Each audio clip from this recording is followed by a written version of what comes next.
종교라고 하면 신앙을 빼놓고는 논할 수가 없습니다. 신앙이 없는 종교란 상상조차 하기 힘든 것이지요.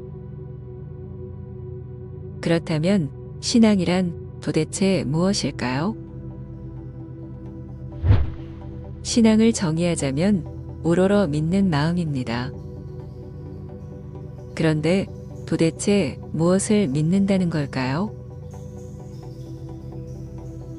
신이 창조주인 것을 믿고 그 신이 나를 구원해 줄 것을 믿습니다.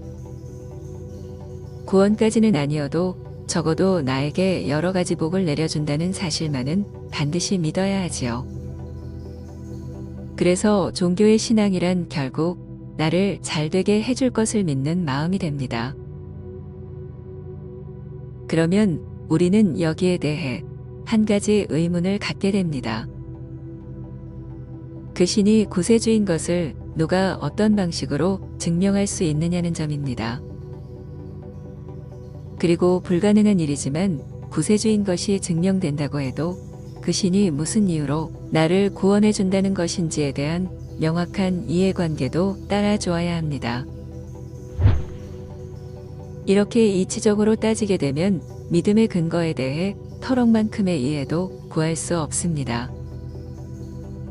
그래서 종교의 믿음에는 이성적 사유를 철저히 배제합니다.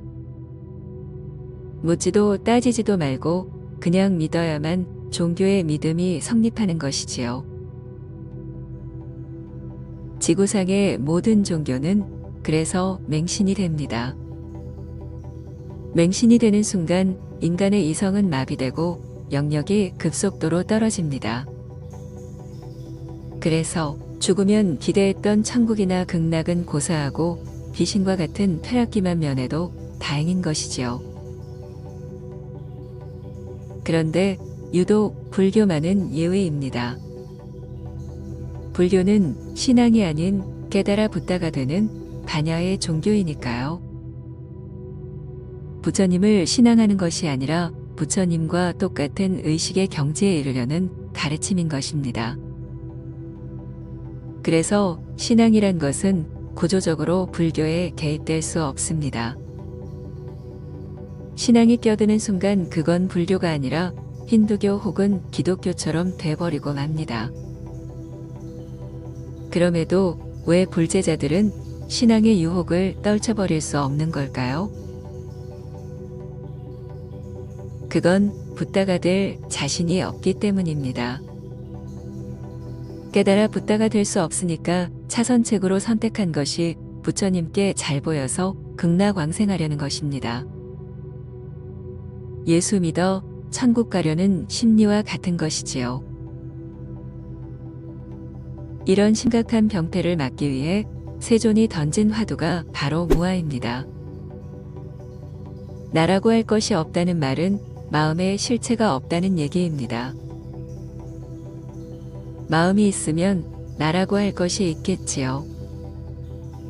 그런데 마음이란 것은 어떤 조건에 의해 잠깐 있는 것처럼 보이는 환영이고 그래서 나가 될 수 없다는 것이 불교의 지론입니다.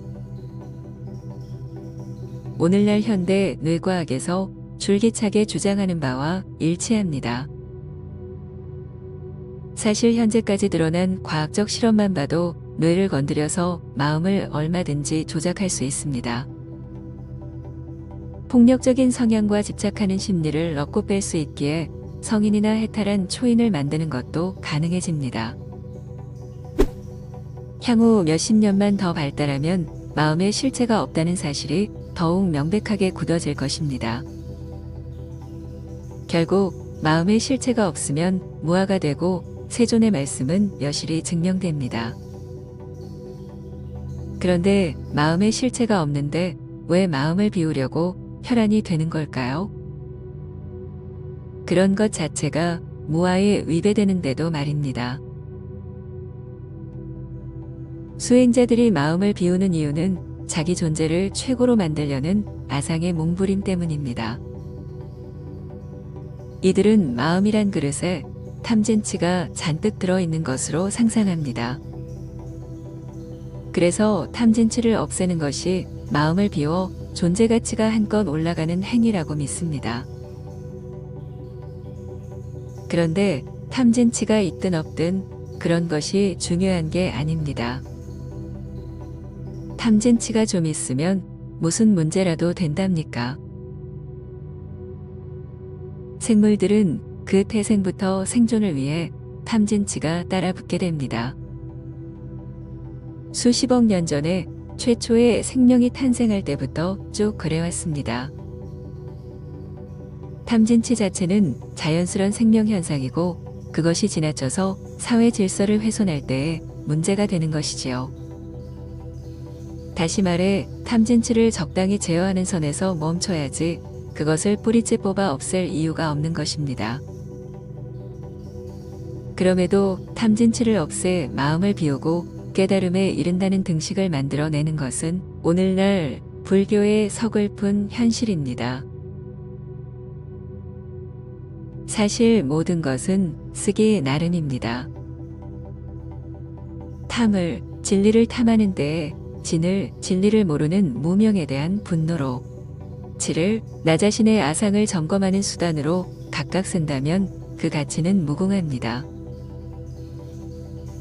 그리고 탐을 더 많은 세상을 담기 위한 관으로 진을 대상에 더 깊이 몰입하는 공명에, 치를, 아상을 줄여 화광동진하는 데에 각각 쓰면 그 자체로 실존의 창조성이 몸에 물씬 배이게 됩니다.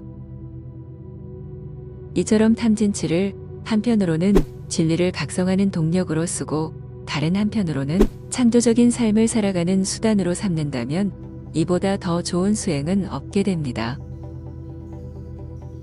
그런데 왜 탐진치를 없애서 마음을 비우려고 혈안이 되는 걸까요? 마음에 무슨 문제라도 있나요?